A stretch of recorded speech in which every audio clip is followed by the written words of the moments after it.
arivo mananamby zany teraka lilama itro ely tsara sandry misaotra anao zazagna arambony tiavagnana mianao za fondro tsombigony tsy mety adignako tsy mety hiala agnaty fiainako agnaty jeriko mandramaty tsy ala agnaty foko agnaty jaly zana maky fiainagna maro hoan'ny zanako irakotô tantara-pianako fa tsara ovoko anao fangalako ala eloko tsisy raha ambonimbony nanao ambony tany tsisy raha mandilindily dranao ambony tany jekolôga tsy mety asotra Miela igny lasa igny nanijaly zanako tsy nagnary anao za tsy nagnary anao za Miela igny tantara igny nanijaly zanako tsy nagnary anao za tsy nagnary anao za tanignesanao ko teraka niboaka masoandro tsy tafandry isan'aligny torimasina antoandro vandravandra ila nde amelogno anao za ndraiky niasa trampangala volo ny afarany nalako lekôly satria ranao tsy tiako ambany tsy nataoko nakivy zay tagnampy fo moraly fanjava maromaro nitira anao atsika mianaka tavela loso mamanao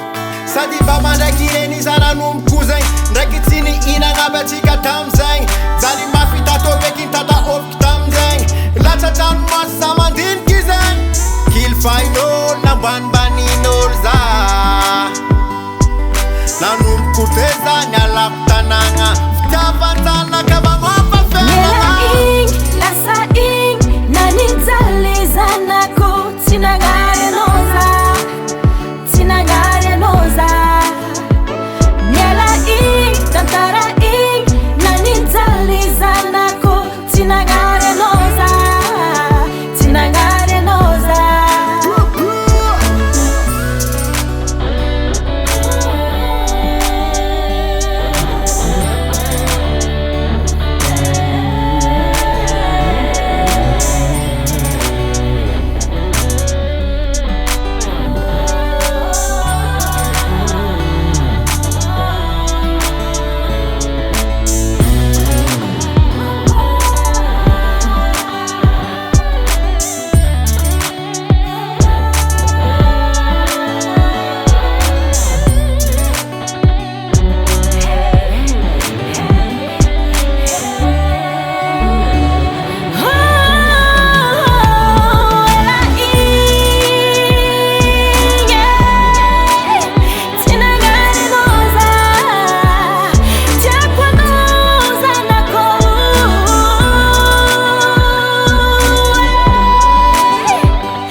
Jagono